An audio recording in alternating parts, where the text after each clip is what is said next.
The thing that comes to my mind when I think about when God whispered hope to me was about 8 years ago. We were coming out of a really tough season of life, just as a family, and we had been living in Arkansas at the time, and that season was coming to a close, and God was like, you need to come to Kansas City. Exit stage left. Yes. Yes. So he closed all the doors in Arkansas and opened all the doors to come to Kansas City. And, but at the time, I was 37 weeks pregnant with my third child.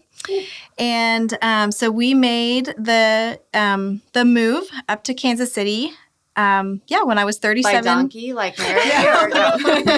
Thankfully, no. By minivan.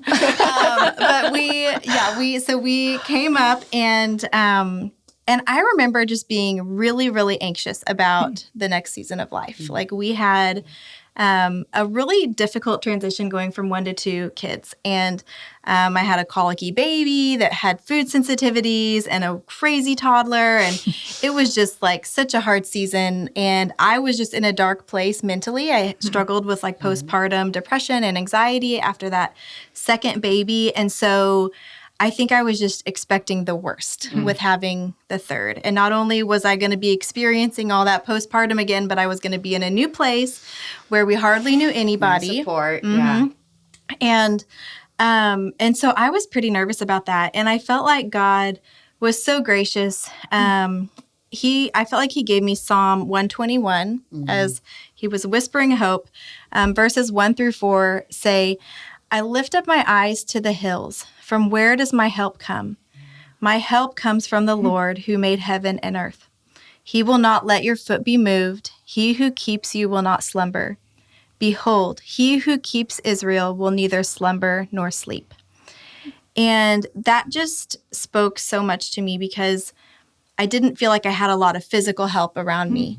But this says that God is where my help comes from, and that he made the heaven and the earth, but he also made my 3 young children. And he knew them better than I did, and so when I was alone and feeling overwhelmed at the neediness or the crying of the babies, God was there with me. And he wasn't sleeping. You weren't sleeping. The baby's not sleeping. Exactly. God's not sleeping. That's right. So when I'm up in the middle of the night rocking a newborn or nursing a newborn, feeling like I'm the only one in the world who's awake, I'm not. God's there, right there with me. And so that passage just really sustained me because I remember having moments where I did feel outnumbered and overwhelmed and thinking, I'm not alone.